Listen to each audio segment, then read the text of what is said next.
میری بیان کردہ اس تفصیل نے اسے الجھا دیا۔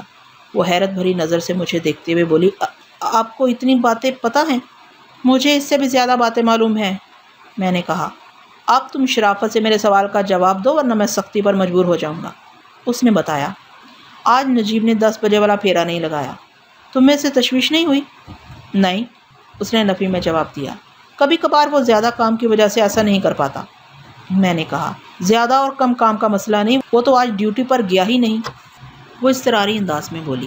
اب تو مجھے بھی فکر ہونے لگی ہے، پتہ نہیں وہ کہاں چلا گیا ہے۔ اس کی فکر مندی میں مجھے بناوٹ نظر آئی۔ میں نے قدرے سخت لہجے میں کہا، وہ کہیں نہیں گیا، ادھر ہی ہے، گھر کے اندر موجود ہے۔ تم اسے باہر بھیج رہے ہو یا ہم اندر آ جائیں؟ دیکھیں، میں نے آپ کو بتایا ہے کہ نجیب گھر پر نہیں ہے، وہ کمزور لہجے میں بولی، اور میں اس وقت گھر میں بالکل اکیلی ہوں۔ آپ نے اگر نجیب سے کوئی بات کرنی ہے تو رات کو آ جائیں یا پھر وہ بات مجھے بتا دیں۔ اسی وقت ASI محمد رفیق بھی وہاں پہنچ گیا۔ اس کے چہرے پر الجھن کے آثار تھے۔ وہ ہنسی تیز رفتاری سے چلتے ہوئے وہاں تک آیا تھا۔ میں نے محسوس کیا کہ وہ کوئی سنسنی خیز خبر لے کر آیا تھا۔ شاہدہ کو اندرونی دروازے میں کھڑے اس نے بھی دیکھ لیا تھا۔ وہ اشارے سے مجھے ایک طرف لے گیا اور دھیمے لہجے میں بولا، ملک صاحب، ایک گڑبڑ ہو گئی ہے۔ کیسی گڑبڑ؟ میں نے شاہدہ کی جانب دیکھتے ہوئے ASI سے پوچھا۔ اس نے بتایا، نجیب تو آج ڈیوٹی پر گیا ہی نہیں۔ یہ بات مجھے بھی معلوم ہو چکی ہے، میں نے کہا۔ کانسٹیبل آفتاب نے آج اسے کوارٹر سے نکلتے نہیں دیکھا۔ ASI نے کہا، جناب، ادھر اسٹیشن ماسٹر سے میری بات ہوئی ہے۔ اس نے مجھے بتایا کہ نجیب آج سے 1 ہفتے کی چھٹی پر ہے۔ چھٹی پر؟ بے سختہ میرے منہ سے نکل گیا۔ جی ملک صاحب، وہ اس بات میں گردن ہلاتے ہوئے بولا، اور آپ کو تو معلوم ہی ہے کہ سرکاری محکموں میں پہلے سے چھٹی منظور کروانا پڑتی ہے۔ اس کا مطلب یہ ہے کہ وہ کسی خاص منصوبے پر کام کر رہے ہیں۔ میں نے کہا، شاہدہ تو بتا رہی ہے کہ وہ آج صبح حسب معمول ڈیوٹی پر گیا ہے۔ ممکن ہے اس نے اپنی بیوی کو چھٹی کے بارے میں کچھ نہ بتایا ہو۔ اس کا تو یہی مطلب ہے کہ وہ اندر موجود ہے، ASI بولا۔ اور شاہدہ نے جھوٹ بولا ہے، میں نے کہا۔ پھر تو کوارٹر کے اندر داخل ہونا نہایت ہی ضروری ہو گیا ہے۔ ہمارے درمیان یہ باتیں چند سیکنڈ میں ہو گئی تھیں۔ اس دوران میں شاہدہ دروازے میں ہی موجود رہی، تاہم اس کے اضطراب اور الجھن میں کئی گنا اضافہ ہو گیا تھا۔ میں نے دوبارہ اس کی جانب متوجہ ہوتے ہوئے کہا، شاہدہ بی بی، میں نے ابھی تک شرافت کی زبان میں تم سے بات کی ہے۔ اگر تم نے 1 منٹ کے اندر نجیب کو باہر نہ نکالا تو مجبوراً مجھے تھانے دارانہ رویے کا مظاہرہ کرنا پڑے گا۔ میں نے آپ کو بتایا ہے وہ ڈیوٹی پر گیا ہے، وہ ہراساں لہجے میں بولی۔ میں نے کہا، اس کا مطلب ہے تم شرافت کی زبان نہیں سمجھو گی۔ پھر میں نے کانسٹیبلز کو مخصوص اشارہ کیا۔ آفتاب اور افتخار پلک چپکتے میں کوارٹر کی باؤنڈری وال پھلانگ کر اندر پہنچ گئے۔ اگلے ہی لمحے لکڑی کا دروازہ کھل چکا تھا۔ میں نے کوارٹر کے صحن میں داخل ہوتے ہوتے شاہدہ کو گھر کے اندرونی حصے میں غائب ہوتے دیکھا تو اس کے پیچھے دوڑ لگا دی۔ وہ کوارٹر کے عقبی دروازے سے فرار ہونے کی کوشش کر رہی تھی۔ میں نے اسے قابو کر کے ہتھ کڑی پہنا دی۔ اس دوران میں ASI محمد رفیق اور دونوں کانسٹیبلز پورے کوارٹر کی تلاشی لینے میں مصروف ہو چکے تھے۔ 3 منٹ کے اندر وہ اس نتیجے پر پہنچے کہ اس کوارٹر میں شاہدہ کے سوا اور کوئی نہیں تھا۔ نجیب پورے کوارٹر میں کہیں بھی نہیں پایا گیا۔ میں نے گھوم پھر کر تنقیدی نگاہ سے کوارٹر کا جائزہ لیا۔ میں باہر سے اس کوارٹر کو دیکھ چکا تھا۔ اندر سے یہ اتنا بوسیدہ اور خستہ حال نہیں تھا جیسا باہر سے نظر آتا تھا۔ کوارٹر کا صحن اچھا خاصا اور کشادہ تھا۔ داخلی چوبی دروازے کے پاس کچے صحن میں ایک نیم کا درخت لگا ہوا تھا۔ اس کوارٹر میں کل 3 کمرے تھے۔ صحن کے بعد ایک کمرہ تھا جس کے دروازے میں شاہدہ نمودار ہوئی تھی۔ اس کے پیچھے ایک کشادہ اور ہوادار کمرہ تھا۔ پھر بائیں جانب ایک لبوترا کمرہ تھا جسے ان لوگوں نے اسٹور روم بنا رکھا تھا۔ اس اسٹور روم سے ایک دروازہ عقبی جانب کھلتا تھا۔ کوارٹر کے عقب میں بھی ایک چھوٹا سا دالان تھا جس کے گرد خاردار جھاڑیوں کی باڑ لگی ہوئی تھی۔ کوارٹر کے کمرے اونچی چھتوں والے تھے۔ میں نے بھی نجیب کو کوارٹر میں تلاش کرنے کی کوشش کی مگر وہ مجھے کہیں نہیں ملا۔ وہ واقعی وہاں موجود نہیں تھا۔ ہم شاہدہ کو اپنے ساتھ تھانے لے آئے۔ دوپہر کے کھانے سے فارغ ہونے کے بعد میں نے شاہدہ کو اپنے کمرے میں بلا لیا۔ اس وقت ASI محمد رفیق بھی میرے پاس ہی بیٹھا تھا۔ میں نے ہتھکڑی لگی شاہدہ کو اپنے سامنے کرسی پر بیٹھنے کا اشارہ کیا تو وہ تھوڑی ہچکچاہٹ کے بعد بیٹھ گئی۔ میں خاموشی سے اس کے چہرے کا جائزہ لینے لگا۔ اس کا قد 5 فٹ کے قریب رہا ہوگا۔ عمر کا اندازہ میں نے 23 اور 24 کے درمیان لگایا۔ اس کی خوبصورت اور پرکشش آنکھوں میں چالاکی کی چمک تھی۔ میں نے جب غور سے اس کے حسن کا نظارہ کیا تو اس کے بارے میں سنی ہوئی اب تک کی تمام باتیں مجھے حقیقت نظر آنے لگیں۔ وہ واقعی بہت حسین اور جاذب نظر عورت تھی۔ میں نے اس کی آنکھوں اور انداز میں ایک خاص بات یہ محسوس کی کہ وہ سامنے والے سے اپنی بات منوانے کی بھرپور صلاحیت رکھتی تھی، خصوصاً صنف مخالف سے۔ شاہدہ کا شمار ان عورتوں میں کیا جا سکتا تھا جو مردوں کو اپنے اشاروں پر نچانے کا ہنر جانتی ہیں۔ مجھے اپنی جانب بغور دیکھتے پا کر وہ بے چین ہو گئی۔ اس نے مجھ سے پوچھا، آپ نے مجھے گرفتار کیوں کیا ہے اور اس طرح گھور گھور کر کیوں دیکھ رہے ہیں؟ میں نے کہا، میرے تھانے میں ملزموں کو سوال کرنے کی اجازت نہیں ہوتی، تم صرف میرے سوالوں کا جواب دو گی۔ آپ مجھے ملزم کیوں کہہ رہے ہیں؟ وہ حیرت سے مجھے تکنے لگی۔ میں نے کیا کیا ہے؟ میں نے کہا، تم نے اتنا کچھ کیا ہے کہ اس پر تم سے تفصیلی بات ہوگی۔ پہلے تم یہ بتاؤ، ہمیں گھر میں داخل ہوتے دیکھ کر تم نے فرار ہونے کی کوشش کیوں کی تھی؟ پولیس کو دیکھ کر ہر شریف آدمی بھاگنے کی کوشش کرتا ہے، اس نے نیم طنزیہ لہجے میں کہا۔ آپ لوگ زبردستی میرے گھر میں گھس رہے تھے، میں فرار نہ ہوتی تو کیا کرتی؟ میں نے اسے گھورا اور سخت لہجہ اختیار کرتے ہوئے کہا، میں نے تمہیں دروازہ کھولنے کے لیے کہا تھا۔ جب تم نے میرے حکم کی تعمیل نہیں کی تو ہمیں مجبوراً اندر آنے کے لیے دوسرا طریقہ اپنانا پڑا۔ ایک لمحے کا توقف کر کے میں نے اضافہ کیا، اور تمہاری یہ بات بھی درست نہیں کہ شریف لوگ پولیس کو دیکھ کر بھاگ اٹھتے ہیں۔ صرف مجرم ہی پولیس سے گھبراتے ہیں اور اس کے سامنے آنے سے پرہیز کرتے ہیں۔ تم جس طرح اپنے گھر کے عقبی دروازے سے فرار ہو رہی تھی، اس سے تو یہی ثابت ہوتا ہے کہ تم کسی نہ کسی جرم میں ملوث ہو۔ میں نے کوئی جرم نہیں کیا، وہ ڈھٹائی سے بولی۔ میں نے پوچھا، تم نے نجیب کے بارے میں غلط بیانی کیوں کی؟ میں نے کوئی جھوٹ نہیں بولا تھا، وہ ضدی لہجے میں بولی۔ میں نے آپ لوگوں کو یہی بتایا تھا نا کہ نجیب گھر میں نہیں۔ پھر تم لوگوں نے گھر کی تلاشی لی تو کیا نجیب آپ کو ملا؟ نہیں ملا نا، دیکھا میں نے سچ بولا تھا نا۔ وہ مکاری سے کام لے کر مجھے بے وقوف بنانے کی کوشش کر رہی تھی۔ وہ اس وقت ایک ملزم کی حیثیت سے میرے سامنے بیٹھی تھی، مگر اس کا سٹائل اپنے اندر ایک جارحانہ پن رکھتا تھا۔ یہ انداز اس کی شخصیت کا خاصہ تھا۔ میں نے غصیلے لہجے میں کہا، شاہدہ تم بہت زیادہ چالاکی دکھانے کی کوشش کر رہی ہو، مجھے سختی پر مجبور نہ کرو۔ میں عورتوں کو سخت قسم کی تفتیش سے گزارنے کا قائل نہیں ہوں۔ میں نے کیا چالاکی دکھائی ہے تھانے دار صاحب؟ وہ عجیب سے لہجے میں بولی۔ میں نے کہا، یہ ٹھیک ہے کہ تلاشی کے دوران میں تمہارے گھر سے نجیب ہمیں نہیں ملا، مگر میں تمہارے دوسرے جھوٹ کی بات کر رہا ہوں۔ وہ جھوٹ جو تم نے کہا تھا نجیب صبح 8 بجے ڈیوٹی پر چلا گیا تھا، اس میں جھوٹ والی کون سی بات ہے؟ وہ آنکھیں مٹکاتے ہوئے بولی، نجیب واقعی صبح 8 بجے ڈیوٹی پر گیا تھا۔ اس کا مطلب ہے مجھے تم سے سختی کے ساتھ پیش آنا ہوگا۔ میں نے پرسوچ انداز میں کہا، شاہدہ میں ریلوے اسٹیشن پر جا کر یہ معلوم کر چکا ہوں کہ نجیب آج سے 1 ہفتے کی چھٹی پر ہے۔ اسٹیشن ماسٹر کے مطابق وہ 8 دن کے بعد ڈیوٹی پر آئے گا، اور تم کہہ رہی ہو کہ وہ حسب معمول ڈیوٹی پر کیا ہوا ہے۔ تم میں سے کوئی ایک جھوٹا ہے، تم یا اسٹیشن ماسٹر۔ اسٹیشن ماسٹر کو جھوٹ بولنے کی ضرورت ہے اور نہ ہی کوئی فائدہ۔ تم مجھے بتاؤ گی کہ تم نے اتنا بڑا جھوٹ کیوں بولا؟ اس میں تمہارا کیا فائدہ تھا؟ میں شاہدہ اور نجیب کے تعاقب میں ریحان علی کی وجہ سے تھا۔ پوسٹ مارٹم کی رپورٹ سے تو یہ ظاہر ہو گیا تھا کہ ریحان کی موت زہر خورانی سے واقع ہوئی تھی۔ اسے یہ زہر شاہدہ نے دیا تھا یا نجیب نے، یا دونوں کی ملی بھگت سے وہ شریف بندہ موت کے منہ میں چلا گیا تھا، یہ مجھے معلوم کرنا تھا۔ لیکن نجیب کے غیاب اور شاہدہ کی دروغ گوئی مجھے ذرا مختلف انداز میں تفتیش پر اکسا رہی تھی۔ میں فی الحال ریحان کو چھوڑ کر شاہدہ اور نجیب کی تازہ ترین حرکتوں کا تجزیہ کر رہا تھا، تاہم میں اپنے اصل مقصد کو ایک لمحے کے لیے بھی نہیں بھولا تھا۔ میرے چھپتے ہوئے سوال کے جواب میں شاہدہ نے بتایا، تھانے دار صاحب میں یہ تو نہیں کہتی کہ اسٹیشن ماسٹر جھوٹ بول رہا ہے، لیکن یہ حقیقت ہے کہ مجھے نجیب کی اس ہفتے والی چھٹی کے بارے میں کچھ نہیں پتا۔ اس کی آنکھوں میں چال بازی کے تاثرات چمک رہے تھے۔ میں نے گمبھیر انداز میں کہا، تم اس کی بیوی ہو، چھٹی والی بات اتنی اہم ہے کہ تم سے چھپ نہیں سکتی۔ تم خواہ مخواہ جھوٹ بول کر اپنے لیے مصیبتیں کھڑی کر رہی ہو۔ وہ تامل کرتے ہوئے بولی، یہ بھی تو ہو سکتا ہے کہ نجیب نے دانستہ چھٹی والی بات مجھ سے چھپائی ہو۔ ہونے کو تو بہت کچھ ہو سکتا ہے، میں نے چڑ کر کہا، لیکن تمہاری اس بات میں کوئی وزن نہیں کہ نجیب نے تم سے چھٹی والی بات چھپائی ہوگی۔ اگر اس نے 1 ہفتے کی چھٹی لی ہے تو یقیناً وہ تمہارے ساتھ کہیں جانے کا پروگرام بنائے بیٹھا ہوگا۔ ابھی 1 ماہ پہلے تم لوگوں نے شادی کی ہے، وہ تمہیں اس ویران کوارٹر میں اکیلے چھوڑ کر کہیں نہیں جا سکتا۔ ایک لمحے کا توقف کر کے میں نے ٹٹولتی ہوئی نظروں سے اسے دیکھا اور کہا، جو سچ ہے وہ شرافت سے بتا دو، ورنہ تمہارے لیے مشکلات کا پہاڑ کھڑا ہو جائے گا شاہدہ۔ وہ اندازہ لگانے والے سٹائل میں مجھے دیکھنے لگی۔ شاید وہ معلوم کرنے کی کوشش کر رہی تھی کہ مجھ سے کس حد تک کھل کر بات کرے۔ چند لمحات کی سوچ بچار کے بعد اس نے کہا، تھانے دار صاحب پتہ نہیں آپ کو میری بات کا یقین کیوں نہیں آ رہا۔ میں 16 آنے سچ کہہ رہی ہوں کہ نجیب نے مجھے 1 ہفتے کی چھٹی کے بارے میں کچھ نہیں بتایا۔ میں تو یہی سمجھ رہی تھی کہ وہ اپنے معمول کے مطابق ڈیوٹی پر گیا ہوا ہے، مجھے تمہاری بات کا یقین اس لیے نہیں آ رہا ہے کہ تم احمقانہ بات کر رہی ہو، میں نے جھلاٹ امیز لہجے میں کہا۔ تم لوگوں نے پسند کی شادی کی ہے، یہ ہو ہی نہیں سکتا کہ نجیب 1 ہفتے کی چھٹی لے اور تمہیں نہ بتائے۔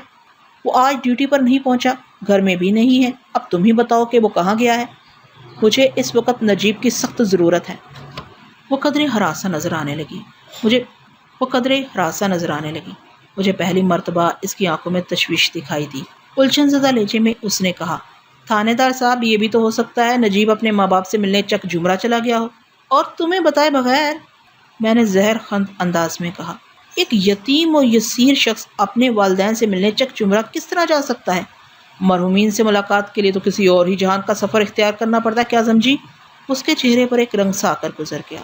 وہ اپنے چور تاثرات کو چھپانے کی کوشش کرتے ہوئے بولی، یہ آپ کیا کہہ رہے ہیں؟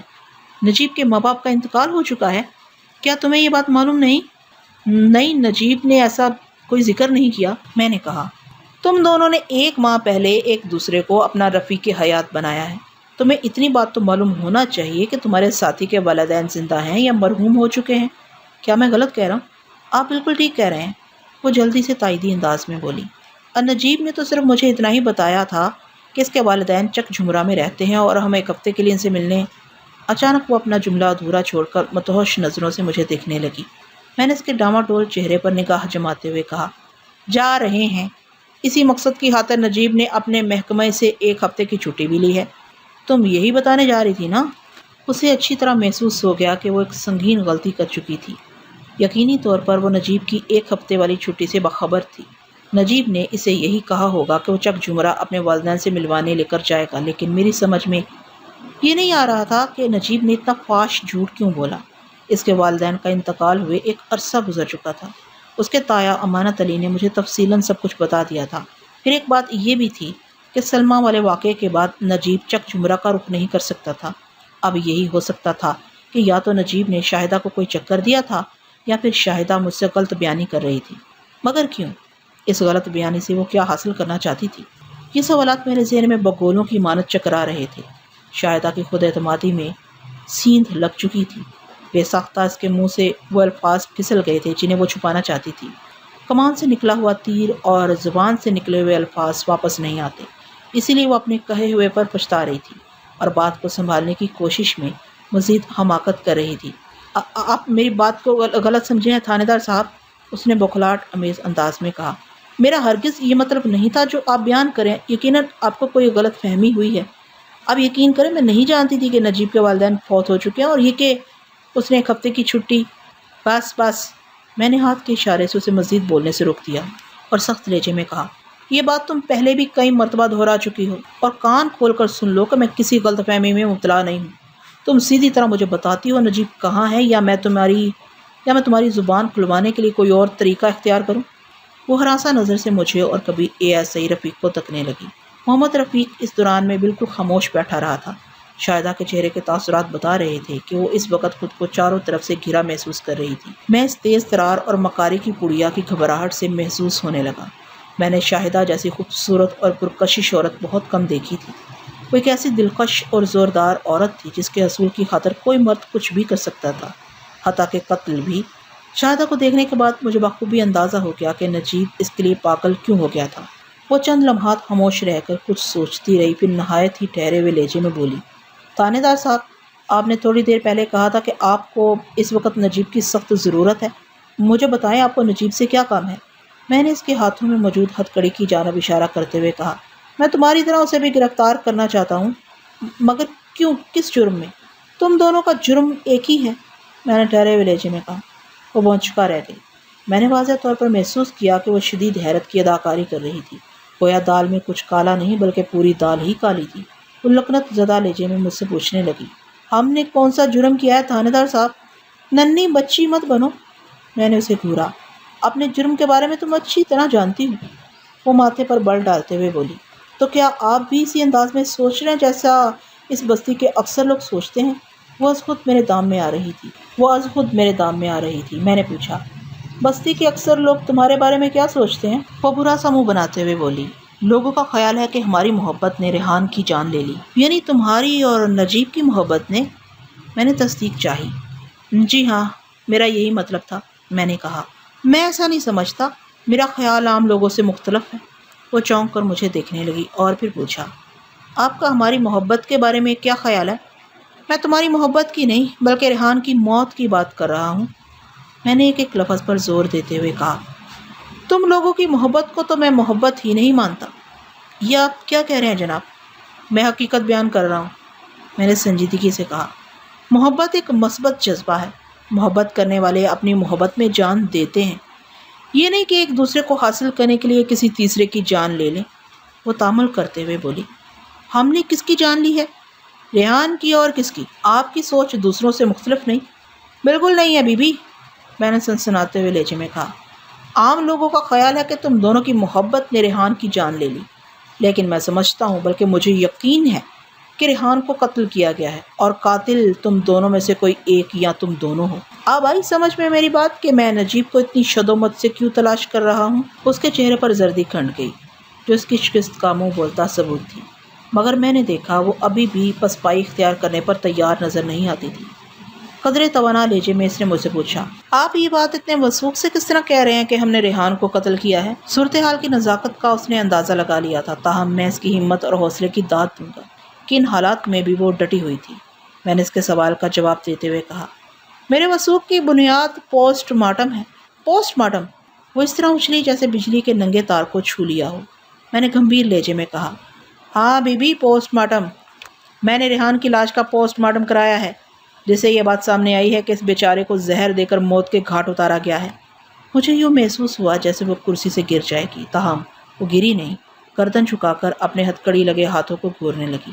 میں سمجھ گیا اس وقت اسے اپنا انجام صاف نظر آ رہا تھا۔ اس کی خاموشی نے مجھے بہت کچھ باور کرا دیا تھا۔ میں اس کے بولنے کا انتظار کرنے لگا۔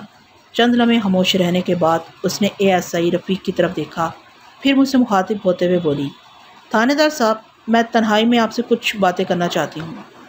اس کی آنکھوں میں اضطراب اور حرکات و سکنات میں اچانک بے چینی بھر گئی تھی۔